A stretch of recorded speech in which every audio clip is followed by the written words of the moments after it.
doing the sugar cookies. Now, this is not the kind that you roll out and do a little decorative shape. This is a sugar cookie that celebrates the fact that it is a sugar cookie, and its only purpose is to taste wonderful.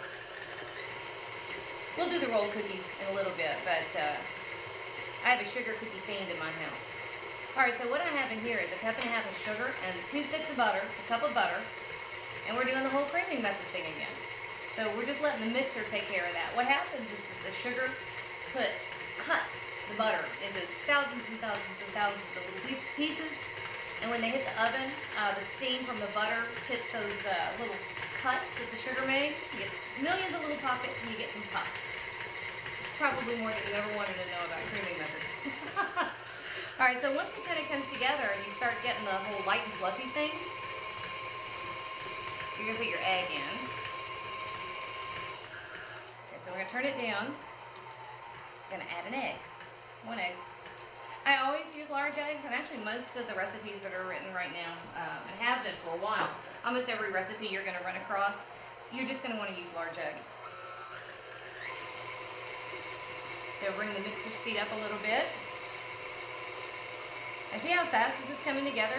Daryl, can you see in my bowl? Let's see. You see how fast that's coming together? That's what you want it to look like. See, isn't that easy? Alright, so here I have 2 and 3/4 cup of flour, all-purpose flour, and a pinch of salt, about half a teaspoon, and half a teaspoon of baking powder. No, that was baking soda. A teaspoon of baking soda, half a teaspoon of baking powder. And we're gonna do the little sifty thing. That looks so nice. Yummy. Alright, you can do this with a whisk. Quite often I do, frankly. When I don't want to get this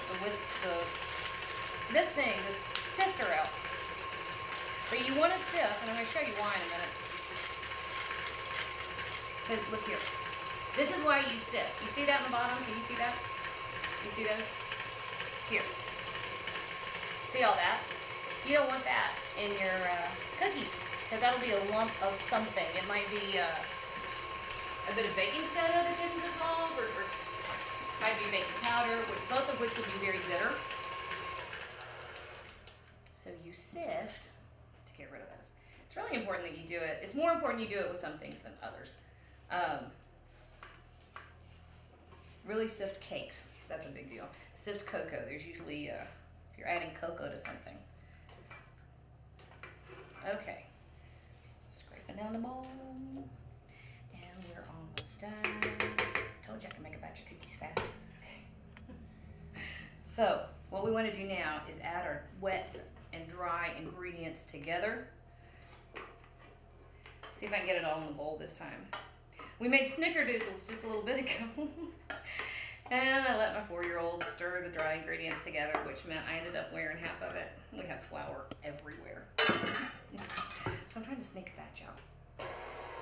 On the sly, so to speak. Now, one of the things that's just wonderful about this particular sugar cookie recipe, this is my favorite part of it. What you have is something that's buttery and soft and perfectly sweet, and it's a blank slate. So you can do all kinds of things to it now. Now it's starting to get nice and stiff. Let me turn it up just a bit. Okay, so what we want to do now is add some flavorings. Now, I love vanilla. I make my own vanilla extract. It's much cheaper than buying it, and you can get a much better quality. And all you do is buy the vanilla beans and soak them in vodka. I got a video on how to do that. And then I have a little tiny bit of almond extract. Now, about 1/4 teaspoon. Almond extract will take your head off if you use too much. But a little bit is just the most wonderful thing in this cookie. I love making shortbread with almond extract. Okay, so we're going to scrape down the sides of our bowl. Now, I have, well, we might scrape it down. I have a 350-degree oven. You know what I did? I forgot to turn my oven up. I really wanted it 375. All right, so hang on a second. I'm gonna fix that real quick. You know, if you're baking, and I know this is gonna look like it's on 400, it's not really because my oven runs cold. So pretend it says 375 because that's how I make sure my cookies turn out. Did you know to do that, Daryl? Do you calibrate your equipment? No, All right, when you're baking, well, when you're cooking, period. Calibrate everything. Ovens are very rarely accurate. So you know, it's like a bad date. They will lie to you and screw everything up. So my oven, when it says it's 350, is not really 350.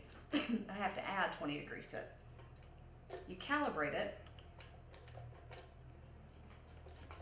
by buying a cheap little oven thermometer. And you can calibrate your thermometers by using boiling water. So if you're not sure if your oven thermometer is accurate, boil water. And if it reads 212, then you know you're accurate. If it's off a little bit, then you need to adjust it by however much it's off. If it's off too much, though, just buy another oven thermometer. They're only about $5. And they really make a difference. I have them. I keep them in the refrigerator, too, just to make sure the refrigerator is the safe temperatures. Well, I got flour everywhere, but not near as badly as we did a minute ago with Joey in here running things, did we? Okay, so we got our disher. My favorite cookie making tool. This makes your cookies turn out, they're all even. Now some of these squished, don't look at that batch, but see, your cookies will be so pretty, perfectly round. And this gives you, all your cookies will be the same size. That means they will bake at the same rate. And it's easier than using the teaspoon that we all grew up using. You drop by rounded teaspoons. Well, I always ended up with more dough on me than I did on the sheet. All right, Daryl, here's what we're gonna do. I'm gonna knock this out and stick these in the oven. And when we come back, I'll show you what they look like. Look at my sugar cookies. Sugar cookies. Wow. Let me throw these in. That's the new batch. This is the next batch.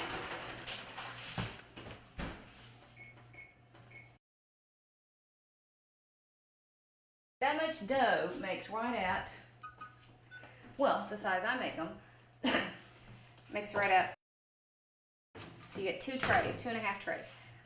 I put these a little close together. Shh. So these, unlike the snickerdoodles, these, it's really important that you let these sit for a couple minutes on the tray. And you can tell already that if I try to go, I'm pulling that off of here before it rests all the way. Sorry. Hi. If I pull this off of here, it's going to fall apart completely. See? So you don't want to do that. Well, yeah. Thank you. So,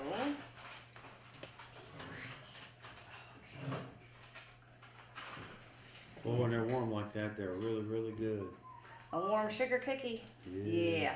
I'm going to let these sit here for a minute because these are so pretty and round. I don't want to squish them. So I'll go ahead and show y'all what these do. Look. Hi, kid. Would you like warm sugar cookie? Yeah. Yeah. I take this one. Wait, no.